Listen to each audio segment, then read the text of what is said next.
bright summery weather, the Giro Next Gen came to its conclusion with a testing hilly circuit race.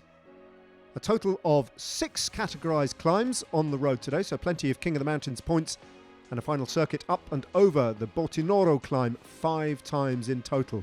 The Giro Next Gen would be decided on stage 8, with the Maglia Rosa hoping to defend his lead in the general classification. An opportunity, though, for Lorenzo Nespoli to seize control of the King of the Mountains competition if he were to get in a breakaway. Jarno Vida, though, looking confident of overall victory, and Paul Magnier in the red jersey, hoping not only to secure his victory in the points classification, but if he could survive the series of climbs, the Soudal Quickstep man would be looking at the possibility of a 3rd stage win.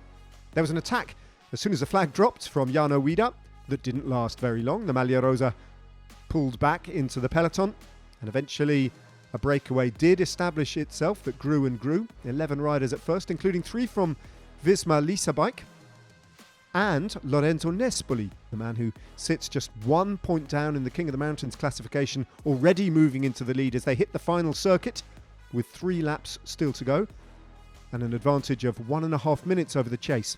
52 seconds then to a quartet of riders trying to make their way across to the front of the race as the riders at the front hit the Tirreno climb, where it started to put some of the riders at the back into difficulty. At the breakaway and also at the back end of the peloton, riders struggling with the steep slopes of the Tirreno climb. Nespoli, though, going about his business of racking up King of the Mountains points and moving into a commanding lead in that competition. The man wearing the blue jersey on behalf of Jarno Vida. Good day out for Nespoli. In the meantime, though, several teams working hard to control the breakaway and to bring it back for a bunch sprint, as those riders who'd been distanced on the Tirreno climb got back on to the riders at the front of the race, setting a good pace, and the riders from Decathlon AG2R La Mondiale and Visma Leasabike combining to give this breakaway a strong chance of staying away all the way to the line. So really good cohesion in this group of riders at the front of the race. At the back, though, in the peloton, an attack from a rider from the Italian national team, sensing that the chase was beginning to stall a little bit, even though the gap had come down to 47 seconds with 22.7 kilometres to go. A lack of teams and a lack of cohesion in the peloton, and still a breakaway working harmoniously together as they took the bell and out onto the final lap of this difficult circuit. One more ascent to the Tirreno climb that could split not only the peloton, but the breakaway at the front of the race. The time gap, though, under a minute, so in the balance, 44 seconds. And the Maglia Rosa himself working on the front to bring this back for a sprint for his teammates, for Lotto Destiny. As they hit the Tirreno climb for the final time, it was Visma Leasabike who began to split the race apart at the front of the race.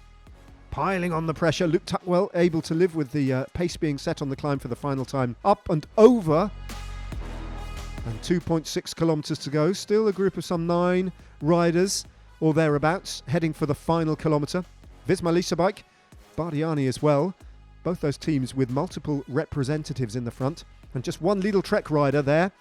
That was Nicholas Behrens, trying to stay with the acceleration from the lead out from Pietro Matteo, the man from Visma Leasabike, with on his wheel the 19-year-old new signing from Great Britain, Matt Brennan, who opened up his sprints as Bardiani got themselves organised as well in the shape of Luca Paletti sprinting off the wheel, but Nicholas Behrens on the wheel of Matt Brennan as he head for the line, switching down to the middle of the road and running the man from Visma Leasabike very close, but Matt Brennan holding him off in the end by half a wheel length, and another tremendous victory going to Matt Brennan. The sprint behind for the minor placings, where Paul Magnier was close and picking up further points in the points classification, but drifting in on the wheels, the Maglia Rosa, Jarno Vida, winning the Giro Next Gen by a handsome margin to go with his 2 stage victories.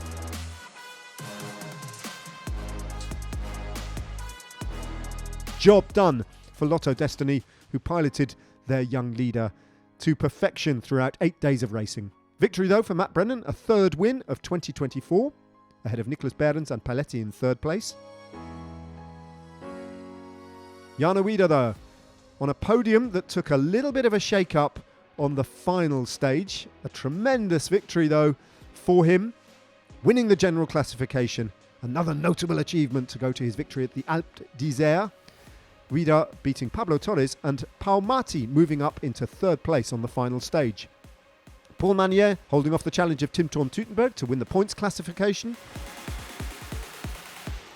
And a new King of the Mountains on the final day. Lorenzo Nespoli's presence in the breakaway gave him a handsome margin of victory in the end in the King of the Mountains. The 18-year-old Jarno Vida also winning the Best Young Riders classification ahead of Pablo Torres in second place. And Florian Cagimini holding on to the Best Italian in the classification ahead of Alessandro Pinarello in second place. The team though, VF Group Bardiani CSF Faesane, overall winning the team's classification at the Giro Next Gen in 2024.